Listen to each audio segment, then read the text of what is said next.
الحمد لله وثناء لله والصلاة والسلام على رسول الله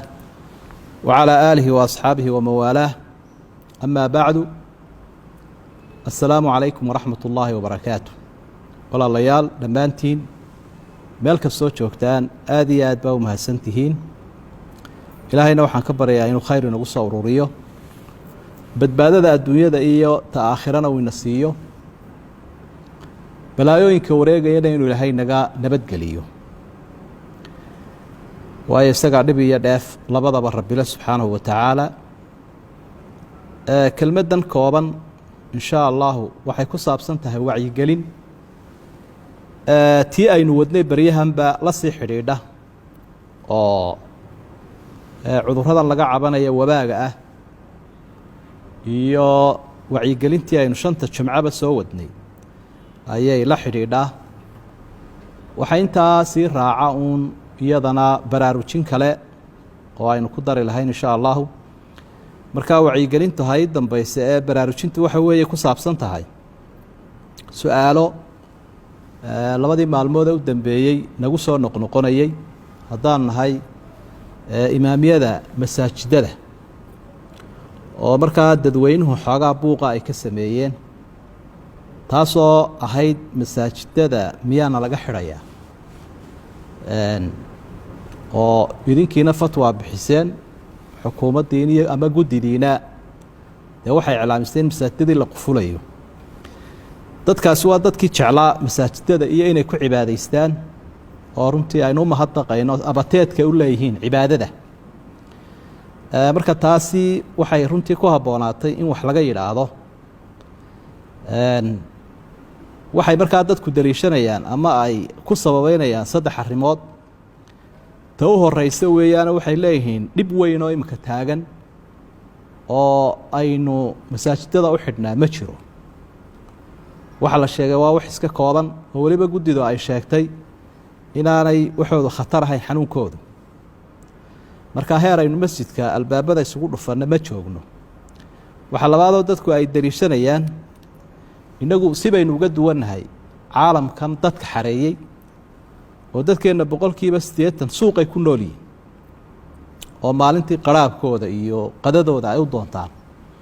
oo intooda badan guryahaba kuma noqdaan sidaa daraaddeed marka masaajidkii laga xidho bannaanku ma istaagayaan masaajidka hortiisa iyagoo liba afkays wada saaraya oo sheekaysanaya sidaynu imikaba ku arkayno oo daayartii laga fasaxay dugsiyada laftigooda garoomadan iyo bannaanadan ay ku ciyaarayaan markaa xidhidii masjidka wax badan ay kama soo kordhin arrinta saddexaad ay markaa sababta ka dhigayaa waxa weeye weli qaadkii baa soconaya bay dhaah waa siday dadku ku doodayaan qaadkii ayaa soconaya oo dee cudurradii xambaarsan markaa haddii dee guddidu ay sheegtay qaadkii inay ka xishoodeen dee masaajidana ha laga xishoodo taana way ku dareen saddexdaas sababood markaa culimadu dee idinkuna ha soo horkicinaya bal cagta u dhiga sababaha ay dadku sheegeen kadib iyo hadalkaa soo noqnoqdeen marbana lagu soo yaro buuqayo waxay noqotay inaanu guddida istifsaar weydiino ama aanu qodobadii la soo saarayna dib loo eego iyo culimadii guddida ay kulmeen tala soo jeedintoodii marka siday arrinkii u fasireen culimadaa hore iyo guddiduba waxay noqotay inay soo jeedinahayd oo dadka iyadoo dee loo naxayo oo badbaadadooda laga fikirayo in ay u taalo tala soo jeedin oo askari iyo dee masaajidkii ciidan loo dirayo la xidhaya aanu jirine laakiin dadka lagula talinayo si ay u nabad galaan culayska masaajidada in laga yareeyo oo dad badan baa ruqsad haysta oo masaajidkii ka maqnaan kara sida caruurtii dumarkii qofkii musaafirka ahaa iyo odayaashii ama dadkii xanuunkan uga nuglaa dadkaasi inay culayska masaajidka yareeyaan oo halkii cadad badan uu ku soo ururayay cadadkii yaraado markaa tala soo jeedinta iyadu saasay ahayd baa markaa guddida xubnihii u muhiimsanaa ay noogu fasireen sidoo kale dee dadweynahana waa innagan arkayno gaadiidkii dadweynaha waa la fududeeyey oo kala barh baa laga dhigay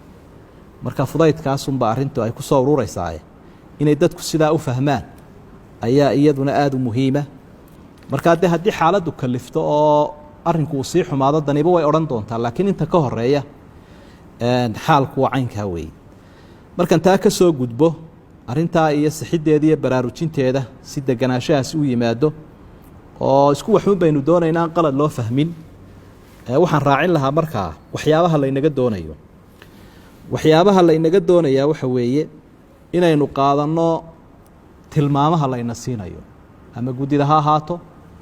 ama aqoon-yahanka iyo dhakhaatiirta ha ahaato ciddii macluumaad haysa tilmaantu innagay dan inoo tahay marka inaynu ka faa'iidaysanno guddidana khayrlaasiya dee waxay nooga muuqanaya dadaal badan ay samaynayaan oo marba macluumaadkii ay nala socodsiinayaan marka iyagana allaha ka abaal mariyeen dadaalkooda ay wadaan wixii tilmaama in laga qaato taasi waa midh weeye oo dee dadku waxa loo socdee loo dadaalaya waa caafimaadkeennii waa mustaqbalkeennii waa badbaadadeennii arrinta labaadan xusinahaa waxa weye in lagu dadaalo waxaa la yidhaahda nadaafadda nebigu wuxuu leeyahy sala allahu calayh wasalam addahuuru shadru liimaan dahaaradu waa iimaanka barhkeed in qofka deegaankiisu daahir noqdo maradiisu nadiif noqoto jirhkiisu nadiif noqdo aad bay muhiim u tahay saadaashu sidaa ay sheegayso biidni illaahi tacaala aynu ka arkayno jawigana roobabkii guga ayaa curanaya marka waxaa inagu badan qumaamada waxaan la ydhaha ama qashinka oo waa gudahan ka hadlaya dadka dabadda aad bay u dadaalaan gudahan ka hadlaya magaalooyinka waxaa aada ugu badan qashinka oo markaad eegto meeshii ay ahayd inay nadiif noqoto dooxyada iyo meelaha biyuhu maraan iminka biriishka hareerihiisa haddaad eegto dee waxaad arkaysaa qashin aada u yaalla labada dhinacba markaa guddiduna inay iska xil saaraan dowladaha hoosena iska xil saaraan dadweynaha ku shubayaana ay ka daayaan oo gaadiidka loogu talagalay la saaro markaad runtii marto aad baad ula yaabaysa waxaad dareemi karaysaa in cudurro kan laga hadlayo ka darani ay ka dilaaci karaan marka biyuhu fadhiistaan meeshaa lagu shubay bulaacadda iyo qashinka ee duqsigu uu ka soo karayo arrintaa aad baan u baraarujin lahaa waddanka gudihiisa waxa labaadoo iyadana aan sixi lahaa dadkao dhan maaha laakiin dadka qaarkood baa waxay caadaysteen marka daadka badani uu isku soo dhaco inay qashinka ku daraan oo qashinkii ay soo raaciyaan oo aad arkaysa qashin badanoo daadkii la socda markay biyuhu dhammaadaanna xaafadahii kale iyo waddada dhexdeedii buu qashinkii iswada tuulaya taasina waa dhaqan aan wanaagsanayn oo foolxun nebigu sala allahu calayhi wasalam shucab aliimaan markuu ka warramayay qaybaha iimaanka wuxuu ku daray imaadat aladaa can iariiq waa qaybaha iimaankay ka mid tahay waddada in laga qaado wixii dhib iyo wasakha inaad adigu dhigtaana iimaan xumay sheegaysa marka arrintaana aad baynu u baraarujinaynaa nadaafadda mid muuqata iyo mid macnawiyaba way leedahay nadaafaddaasi waa tii muuqatay inu ka soo hadalnay ee cudurkan iyo cudurro kaleba ka dawaahay waxaa jira nadaafad macnawiya oo iyadana ay tahay inaynu ku dadaalo oo wasakhda macnawiga ahay markay timaado cudurradan oo kalea yimaada taa waxaynu uga jeednaa macsiyada iyo dembiga caalamku macaasidii iyo gefkii ay galeena kala duduwanaa noocyada badan ahaa ee xadgudubka lahaa ee dulmiga lahaa ee kibirka lahaa ee ilaahay oo subxaana wa tacaala laga xishoon waayo lahaa ayaa arrintan dhalay markaa taana in laga tanaasulo oo dadku ilaahay ay u toobad keenaan dee inagoo weliba muslimiina waa arrin waajiba taasina ilaahay baa wuxuu uhi dahara alfasaadu fi lbari wاlbaxri bima kasabat aydi الnaas liyudiiqahum bacd aladii camiluu lacalahum yarjicuun badiyo beriba balaayooyin baa ka muuqday waxa u sababa dadku dhibka ay geysteen iyo macsiyadooda ilaahayna dhibkan wuxuu u dhadhansiinayaa si ay u soo noqdaan oo ay u toobad keenaan labada nadaafadood ba ilaahay uu israaciyo waxau ihi ina allaha yuxibu tawaabiina wa yuxibu lmutadahiriin ilaahay wuxuu jecel yahay kuwa qalbigooda nadiifiya ee dembiga iyo macsiyadiiyo xumaanta ka toobad keena oo tawaabiin la ydhaah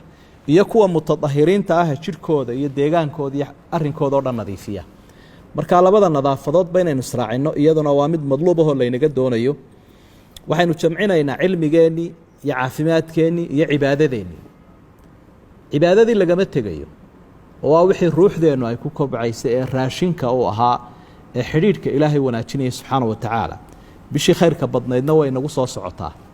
marka cibaadada waa u dadaalaynaa waxa kaleynu u dadaalaynaa iyadana cilmiga barashadiisii haddii ay tahay cilmigii maadigee dugsiyada laga qaadanayey ee fasaxay naga galay iyo kii xalqadaha iyo masaajida laga qaadanayay labadaba qofku waa inaanu isdhiganin daayarta waa in loo sheega aqoontii inay sii wadaan dadka qaarkood online bay ugu wadaan internetkii baa looga wadaa mucalimiintii baa gaadhsiinaya markaa aqoontii inaan dadku saaqidin da'yarta iyo dadka waaweynibe aqoontii la kororsado diin iyo maadiba oo halkeedii ay ka socoto weliba waxaan ku talinayaa in mucalimiintiina mushaharkoodii iyo xaqoodii la siiyo waa arrin aad iyo aad baraarujin u mudan oo dadka qaarkood baa waxay u baahdeen u fahmeen haddii dugsiyadii la fasaxay in macallinkii aan waxba la siinayn macallinkii waa diyaar aafuun baa dhacdee isagu dee heshiis baynu la gallay inuu yahay qof inoo karaysan oo inoo adeegaya oo aqoon fidinaya isagii waa diyaar marka caqadkii aynu la gallay iyo heshiiskii xaggiisii kamuu bixin aafaa timid marka innaguna inaynu ka baxno maaha marka meel wax lagu bixiyana aqoontaa u qiimo badan marka mucalimiinta hadday qur-aan dhigayeen iyo haddii ay cilmi dhigayeen iyo hadday jaamacad dhigayeen iyo hadday iskuul dhigayeenba caqadkii iyo heshiiskii waa sidiisiiye in caqadkaa laga baxa maaha ee waan mucalimiinta sidoodii loogu diraa mucalimiintuna aqsaa xad inta u badan ee ay dadka waxgaadhsiin karaan waa inay waxgaadhsiiyaan iyo sida ugu fudud ee ugu fiican marka arrintaana waan baraarujin lahaa caafimaadkana horaan uga soo hadlay markaa saddexdaa cilmigii aynu wadno iyo cibaadadii aynu wadno iyo caafimaadkii aynu ku dadaalo waxa intaasii raaca cadiyadii aynu raacino arrinta kale iyaduna guddiyaasha looga baahan yahay cudurkan ka hortagiisa waxaa ka mid ah cudurka gaajada la idhaahde iyadana in lagu daro dadkeenna noloshoodu runtii ma tartiibsanaa oo sida ummadaha adduunyada aynu arkayna dadka bandooda geliyey dowladii baa wax caawinaya mushaharkiibaa u socda dadka qaarkood noloshoodu meel bay ku tiirsantay markaa dad badan oo shaqooyinkii ka kala kaceen oo bilaa masaariifa baa jira oo maanta waxay biishadaan aan haynin bishii khayrka lahaydna way soo dhowdahay kaliil baa lagu jiraa dadku way iska duruufaysan yihin dadka qaarkood oo dabadda jooga waxaa dhacday inay gudaha masaariif uga baahdaan markii shaqooyinkii ka xidhmeen marka arrintaana hadday tahay seko iyo haddii ay tahay sadaqaba dadka walaalaheenahee muslimiinta ah ee ehelkii iyo aqaaribtii asxaabtaba leh iyagana ciddii waxhaysaa waa inay sunno iyo faralba sadaqada gaadhsiiyaan oo loo gurmado oo xaafaduhu ay suruursadaanoo raashinka la ururiyo lacagta la ururiyo oo dadkii loo gurmado haddii aafadan caamka ahi ay timid oo noloshii u habaysnay dadka ay ka kala kacday waxaynu intaa kusii dari lahayn aynu kusoo gebagabayn lahayn inay ducada badino inahan oo dhami waa dadaalkii ducaduna waa laga maarmaan oo ducadu waa garabsiga ilaahay la garabsanaya subxaana wa tacaala wastaciinuu bisabri wasalaa ilaahay baa loo cararaya cibaadadiisa iyo baryadiisa iyaaka nacbudu wa iyaaka nastaciin ilaaha waa ku caabudaynaa laakiin gargaar baanu kaa doonaynaa nebiguna sala allahu calayhi wasalam waxa uu xusay adducaau yanfac mima nazala wa mima lam yanzil ducadu waxay wax ka tartaa balaayada soo degtay iyo ta soo socota labadaba ilaahay ducada iyo baryada ayuu ku joojiyaa nafteenaynu ducaysanaynaa muslimiintaynu ka naxaynaynu u ducaynaynaa kuweenii dhintay ama cudurkan ha ku dhintaan ama mid kaleba ha ku dhintaan ayaynu ducaynaynaa waxaynu ducaynaynaa kuweenna buka iyagana dhibaatadu ay haysato ama dhakhaatiirta ku cadilana ku dhiban iyo qof kastoo muslima oo dhibanba labada muslimiinta kala maqani markay isu duceeyaanna malag baa wuxuu leeyahay siduu nebigu inoo sheegay sala allahu calayhi wasalam aamiin walaka bimithli allaha ka aqbal adiguna intaa in la eg baad leedahay marka arrimaha dhowrka ah ayaan baraarujin lahaa iyo dareenkaasoo aynu saxno insha allahu tacaala iyo dadaalkeennuna inuu noqdo wada jir dadaalkeen iyo ducadeennuba inuu wada jir noqdo oo isku dhan baa loo socdaa aan la iska hor imanina la isla fahmo wax lana wada tashado waxna la wada hirgeliyo taasaa inoo ballana aad iyo aadna waa u mahadsantihiin ilaahayna waxaan ka baryayaa qowlkeenna iyo ficilkeennaba mid saxoo sawaaba inuu ka dhigo wajazaakum allahu khayra wasalaamu calaykum waraxmat ullaahi wabarakaatu